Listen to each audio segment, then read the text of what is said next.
Mas aqui tem um ponto que nos chama a atenção. Porque o texto vai permitir também dizer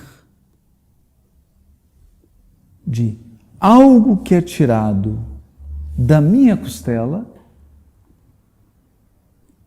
que é tirado de dentro de mim. Então eu posso também ir para um aspecto que é o interior, psíquico, psicológico, que é um aspecto que o Senhor Honório adorava, né?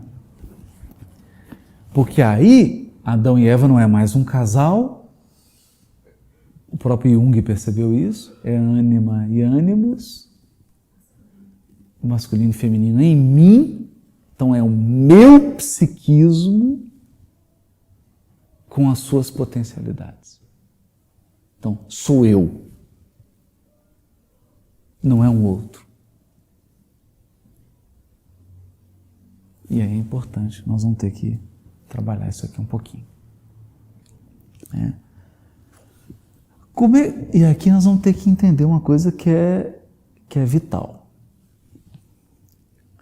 Quando o princípio inteligente está no mineral, ele não tem pensamento.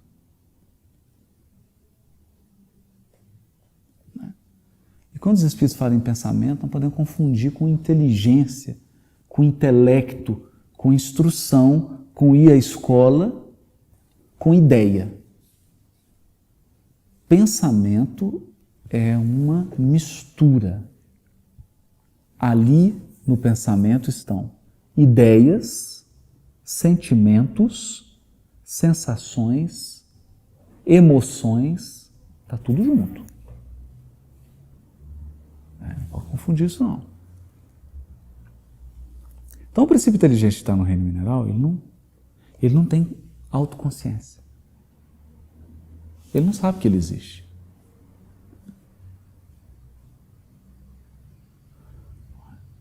Então ele está num processo ali de energia, é um bercinho, ele está... Né? Porque o cristal é exatamente isso, né? Fica ali vibrando, ele está ali. Né? Aí passa para o vegetal. No vegetal, ele já apresenta sensação. Sensação? Em que sentido? Sensação. Quer dizer, não podemos confundir isso com dor, tristeza, não é isso. Ele é afetado. Ele sabe que está mexendo nele. Isso é claro, até nos tropismos das plantas, né? O geotropismo, exatamente. Então, já tem sensações, mas não tem pensamento contínuo.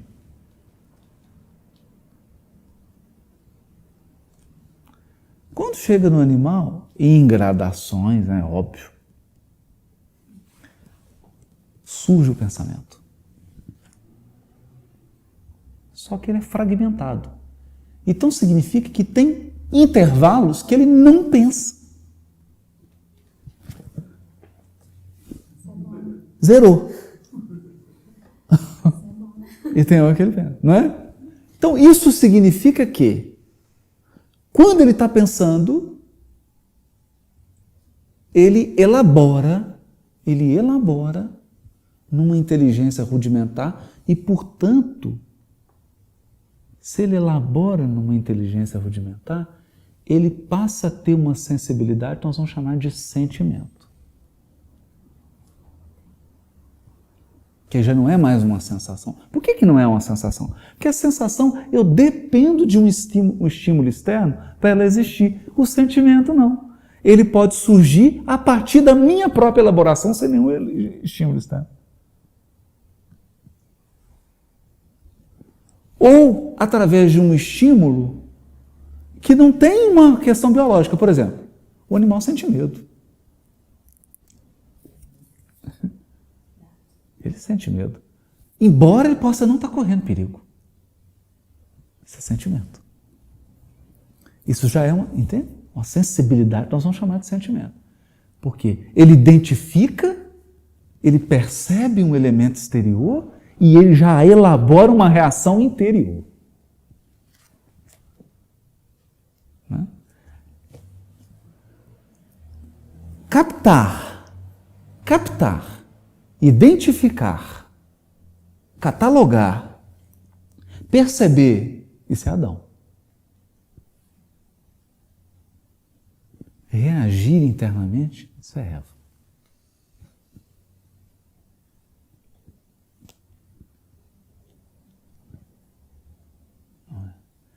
Isso vai caminhar, eu estou aqui simplificando a síntese do resumo, né?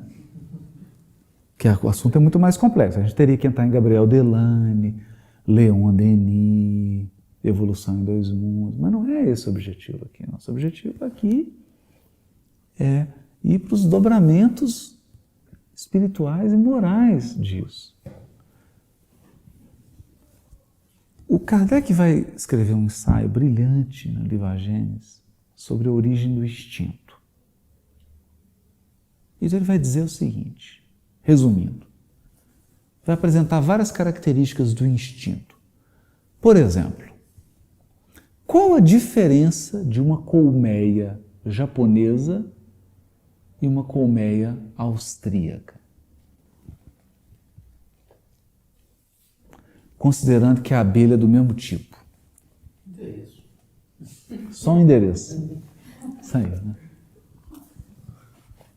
Não tem. Então, um formigueiro no Japão é um formigueiro igualzinho no Brasil. A estrutura do formigueiro. Um vespeiro, etc. O funcionamento. O comportamento de um gato na China não difere, se for da mesma espécie, de um gato argentino.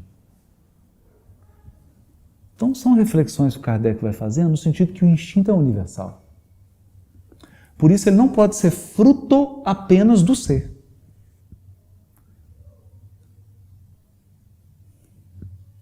Porque se ele fosse individual, ele ia apresentar variações na mesma quantidade do número de indivíduos que existe no mundo naquela espécie.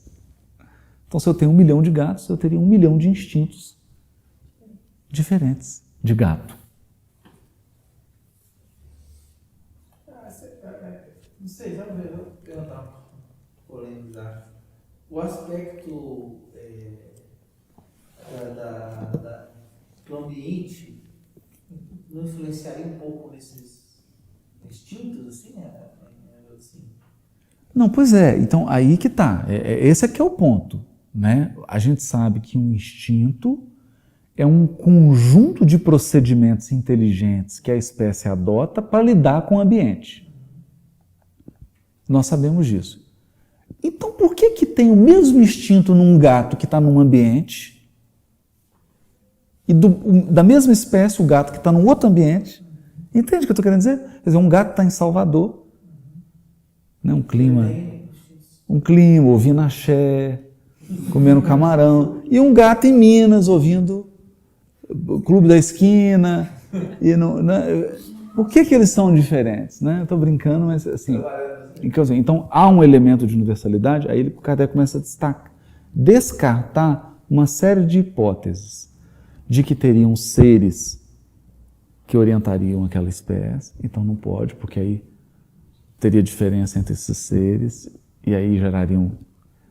Tem um aspecto de unidade. Então ele vai concluir o seguinte, o instinto é Deus agindo na criatura, enquanto ela não tem inteligência suficiente para agir por conta própria. Por isso ele é infalível, ele é universal e ele é uniforme. É uma inteligência rudimentar. Por que é uma inteligência rudimentar? Se é Deus. Porque significa a mínima intervenção divina,